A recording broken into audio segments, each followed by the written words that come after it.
Assalamualaikum warahmatullahi wabarakatuh. Selamat pagi semuanya, anak-anak kelas 10. Kita lanjut materi lembaga-lembaga negara yang telah kalian kerjakan sebagai tugas pada minggu lalu. Pada hari ini kita akan mengupas mengenai lembaga-lembaga negara tersebut. Ini saya mengambil satu contoh PPT dari teman kalian, dari Dwianti Rizky Amalinda. Jadi semua tugasnya bagus-bagus. Ini saya ambil satu ya, untuk sebagai bahan untuk saya menjelaskan. Jadi kemarin yang kita bahas adalah suprastruktur politik ya, yaitu lembaga-lembaga negara itu sendiri. Lembaga negara yang merupakan kekuatan suprastruktur politik Indonesia adalah sebagai berikut, yaitu lembaga negara ada 8, MPR, Presiden, DPR, DPD, MA, MK, KY, dan BPK. Tuh, ada lantas apa saja ya kewenangan mereka? Mari kita lihat. Yang pertama, Majelis Permusyawaratan Rakyat atau MPR. Dalam sebuah negara demokrasi, kekuasaan tertinggi berada di tangan rakyat. Oleh karena itu, rakyatlah yang berdaulat. Sebelum Undang-Undang Dasar Negara Republik Indonesia tahun 1945 dilakukan perubahan, sebagaimana disebutkan dalam Pasal 1 Ayat 2 Undang-Undang Dasar Negara Republik Indonesia tahun 1945, kedaulatan rakyat dipegang dan dilaksanakan sepenuhnya oleh MPR. Jadi MPR ini pernah menjadi lembaga tertinggi negara. Akan tetapi setelah perubahan Undang-Undang Dasar Negara Republik Indonesia tahun 1945 terjadi perubahan dalam sistem ketatanegaraan Indonesia, terutama sistem demokrasi langsung. Akibatnya dari kedaulatan rakyat tidak lagi dipegang sepenuhnya oleh MPR. Namun di sini kekuasaan rakyat menjadi kekuasaan yang tertinggi atau kedaulatan berada di tangan rakyat. Majelis Permusyawaratan Rakyat atau MPR terdiri atas anggotanya dari DPR dan anggota DPD yang dipilih melalui pemilihan umum. Nah, kewenangannya apa saja? Yang pertama ada berwenang untuk mengubah dan menetapkan undang-undang dasar, melantik presiden dan wakil presiden dari hasil pemilihan umum, serta memberhentikan presiden dan wakil presiden dalam masa jabatannya menurut Undang-Undang Dasar Negara Republik Indonesia tahun 1945 sesuai Pasal 3 Ayat 1, 2, dan 3 Undang-Undang Dasar Negara Republik Indonesia tahun 1945. Kemudian melantik presiden menjadi presiden apabila presiden mangkat, berhenti, diberhentikan, atau tidak dapat melaksanakan kewajibannya dalam masa jabatannya. Jadi MPR dapat melantik wakil presiden jika terjadi suatu kekosongan dikarenakan presiden mangkat, berhenti, diberhentikan, dan sebagainya. Kemudian memilih wakil presiden dari 2 calon yang diajukan presiden apabila terjadi kekosongan jabatan wakil presiden dalam masa jabatannya selambat-lambatnya dalam waktu 60 hari. Jadi di sini MPR bisa memilih wakil presiden dari 2 calon yang diajukan oleh presiden. Jadi apabila terjadi kekosongan jabatan wakil presiden gitu. Kemudian memilih presiden dan wakil presiden apabila keduanya berhenti secara bersamaan dalam masa jabatannya.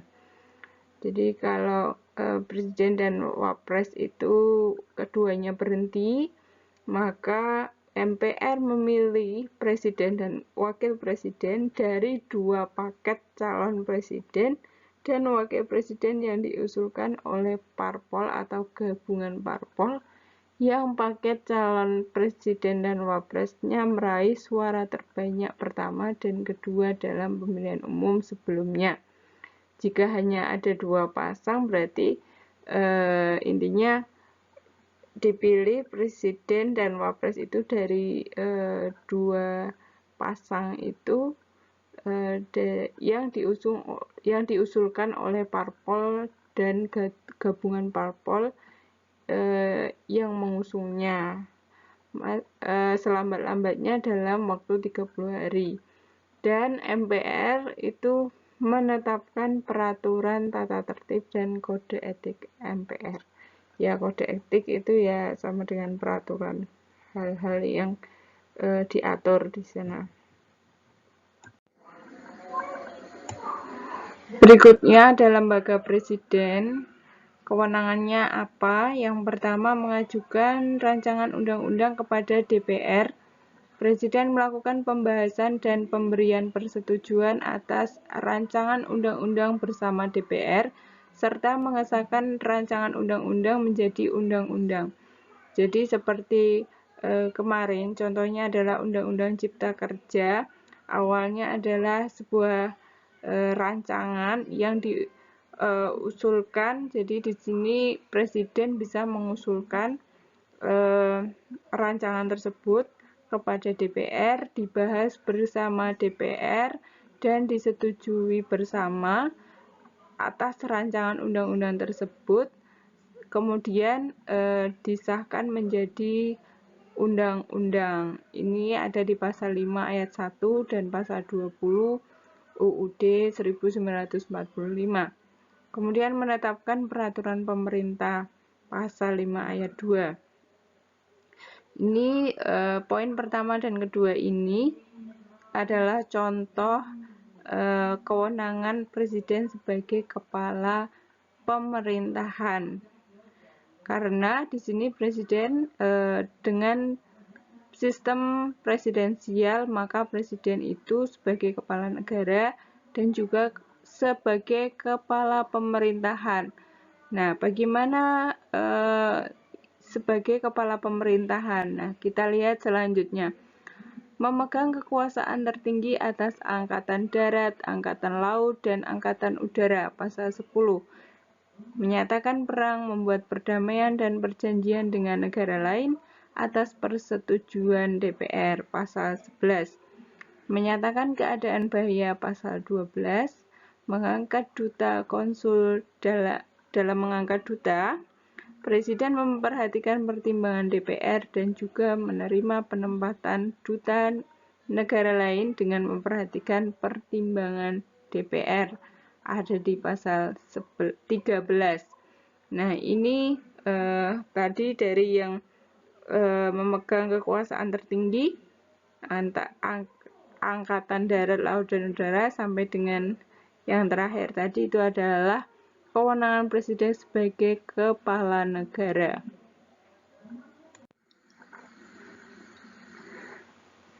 Yang kedua, presiden. Apa saja kewenangan dari presiden? Yang pertama, mengajukan rancangan undang-undang kepada DPR. Presiden melakukan pembahasan dan pemberian persetujuan atas rancangan undang-undang bersama DPR serta mengesahkan rancangan undang-undang menjadi undang-undang. Pasal 5 ayat 1 dan pasal 20. Jadi ini seperti kemarin contohnya ada Undang-Undang Cipta Kerja. Itu prosesnya yaitu mengajukan rancangan undang-undang. Jadi presiden ini bisa mengajukannya kepada DPR, kemudian membahas bersama dan disetujui bersama oleh presiden dan DPR, kemudian disahkan menjadi undang-undang. Kemudian kedua, menetapkan peraturan pemerintah, pasal 5 ayat 2. Nah, itu tadi wewenang presiden sebagai kepala pemerintahan. Karena dalam sistem presidensial di Indonesia, itu presiden sebagai kepala negara dan juga sebagai kepala pemerintahan. Nah, nanti kita temukan yang mana yang wewenang presiden sebagai kepala pemerintahan. Nah, ini ada memegang kekuasaan yang tertinggi atas angkatan darat, angkatan laut, dan angkatan udara. Pasal 10. Kemudian menyatakan perang, membuat perdamaian dan perjanjian dengan negara lain atas persetujuan DPR. Ini kaitannya dengan ada hubungan internasional juga. Kemudian menyatakan keadaan bahaya, pasal 12, mengangkat duta dan konsul, dan dalam mengangkat duta, Presiden memperhatikan pertimbangan DPR, dan juga menerima penempatan duta lain dengan memperhatikan pertimbangan DPR. Ini juga kaitannya dengan hubungan internasional. Keduanya itu harus memperhatikan pertimbangan DPR, baik itu menempatkan duta ke negara lain dan juga penempatan dari negara lain. Memberi grasi dan rehabilitasi dengan memperhatikan pertimbangan Mahkamah Agung, pasal 14 ayat 1. Memberi amnesti dan abolisi dengan memperhatikan pertimbangan DPR, pasal 14 ayat 2. Memberi gelar, tanda jasa, dan tanda kehormatan lainnya yang diatur dengan Undang-Undang pasal 15. Membentuk Dewan Pertimbangan yang bertugas memberikan pertimbangan dan nasihat kepada Presiden, pasal 16. Mengangkat dan memberhentikan menteri-menteri negara, pasal 17. Mengajukan rancangan Undang-Undang APBN, pasal 23. Meresmikan anggota Badan Pemeriksa Keuangan yang dipilih oleh DPR dengan memperhatikan pertimbangan Dewan Perwakilan Daerah. Menetapkan Hakim Agung dari calon yang diusulkan oleh Komisi Yudisial dan disetujui DPR. Menetapkan Hakim Konstitusi dari calon yang diusulkan Presiden, DPR, dan Mahkamah Agung.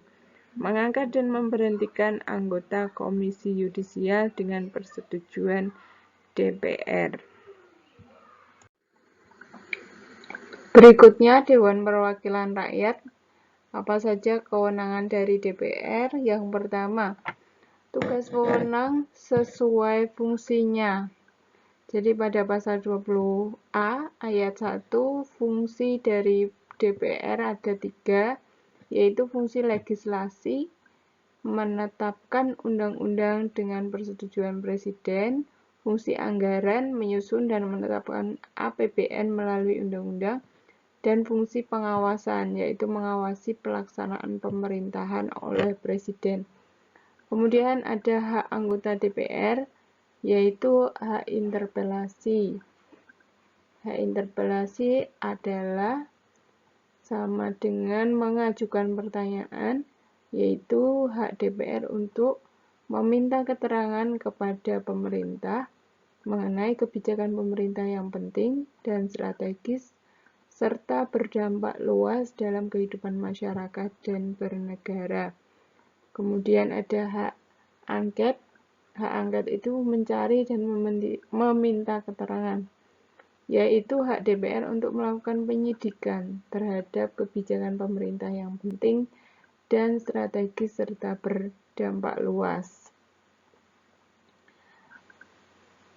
Kemudian ada hak menyatakan pendapat, yaitu hak DPR sebagai lembaga untuk menyatakan pendapat terhadap kebijakan pemerintah atau mengenai kejadian luar biasa yang terjadi di tanah air atau situasi dunia internasional, seperti halnya mungkin akhir-akhir ini adanya COVID-19 sebagai kejadian yang luar biasa. Kemudian hak anggota DPR, yaitu hak mengajukan pertanyaan, Kemudian hak menyampaikan usul, pendapat, dan imunitas. Imunitas itu hak kekebalan hukum dari anggota DPR, yaitu hak untuk tidak dapat dituntut di muka pengadilan karena adanya pernyataan atau pendapat yang disampaikan dalam rapat-rapat DPR dengan pemerintah dan rapat-rapat DPR lainnya sesuai peraturan perundang-undangan. Kemudian sebenarnya ada lagi hak protokoler ya di sini. Mungkin kalian juga pernah dengar, yaitu hak anggota DPR memperoleh penghormatan berkenaan dengan jabatannya dalam acara-acara kenegaraan atau acara resmi maupun dalam pelaksanaan tugasnya. Itu mengenai DPR. Masih ada lanjutannya ini mengenai DPR, yaitu membentuk undang-undang yang dibahas dengan Presiden untuk mendapat persetujuan bersama. Ini tadi sudah. Kemudian memberikan persetujuan atau tidak memberikan persetujuan terhadap peraturan pemerintah pengganti undang-undang yang diajukan oleh Presiden untuk menjadi undang-undang. Jadi di sini Presiden itu bisa mengeluarkan peraturan pemerintah pengganti undang-undang dalam hal keadaan darurat, namun di sini DPR adalah sebagai mana di sini memberikan persetujuan atau tidak memberikan persetujuan gitu. Kemudian membahas bersama Presiden dan memperhatikan pertimbangan DPD dan memberikan persetujuan atas rancangan undang-undang tentang APBN yang diajukan oleh Presiden. Ini kaitannya dengan fungsi dari anggaran.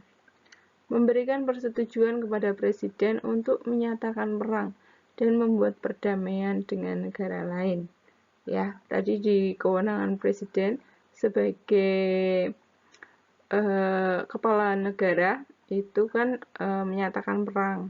Nah, ini DPR itu memberikan persetujuan kepada Presiden atas menyatakan perang dan membuat perdamaian.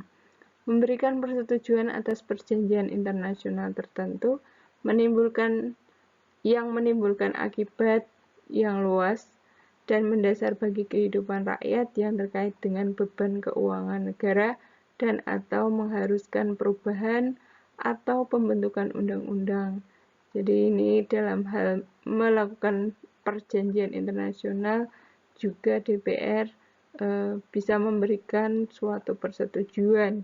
Jadi di sini kebanyakan Presiden ini memberikan persetujuan, pertimbangan ya. Kemudian memberikan pertimbangan kepada Presiden dalam memberikan amnesti dan abolisi. Kemudian memberikan pertimbangan kepada Presiden dalam hal mengangkat duta dan menerima penempatan duta besar negara lain. Memilih anggota BPK dan dengan memperhatikan pertimbangan DPD. Kemudian memberikan persetujuan kepada Presiden atas pengangkatan dan pemberhentian anggota KY, memilih 3 orang hakim konstitusi dan mengajukan kepada Presiden untuk diresmikan dengan keputusan Presiden. Jadi kembali lagi DPR itu kebanyakan adalah ada 3 fungsi kaitannya dengan legislasi, anggaran, dan pengawasan. Maka di sini DPR berperan dalam hal kewenangan Presiden, dalam hal BPK, kemudian hakim konstitusi berarti itu di Mahkamah Konstitusi atau MK. Ada kaitannya juga dengan lembaga KY, jadi banyak berkaitan dengan lembaga-lembaga lainnya. Dewan Perwakilan Daerah atau DPD, apa saja kewenangan dari lembaga DPD? Hampir sama dengan DPR ya. Ini sama-sama menjadi anggota MPR. Karena MPR itu adalah lembaga bikameral yang terdiri dari anggota DPR dan anggota DPD. Mengajukan kepada DPR rancangan undang-undang yang berkaitan dengan otonomi daerah, hubungan pusat dan daerah, pembentukan dan pemekaran, dan penggabungan daerah, pengelolaan sumber daya alam dan sumber daya ekonomi lainnya, serta yang berkaitan dengan perimbangan keuangan pusat dan daerah. DPR kemudian mengundang DPD untuk membahas rancangan undang-undang tersebut. Jadi di sini mengajukan rancangan undang-undangnya itu berkaitan dengan ini hal-hal yang mengenai kepentingan daerah atau otonomi daerah dan yang lain tadi kaitannya dengan daerah. Kemudian memberikan pertimbangan kepada DPR atas rancangan undang-undang APBN dan rancangan undang-undang berkaitan dengan pajak, pendidikan, dan agama. Ya, jadi ini tugasnya atau kewenangannya dari DPD ini memberikan pertimbangan kepada DPR, karena DPR tadi dalam hal menjalankan fungsi anggaran itu membuat rancangan undang-undang mengenai APBN.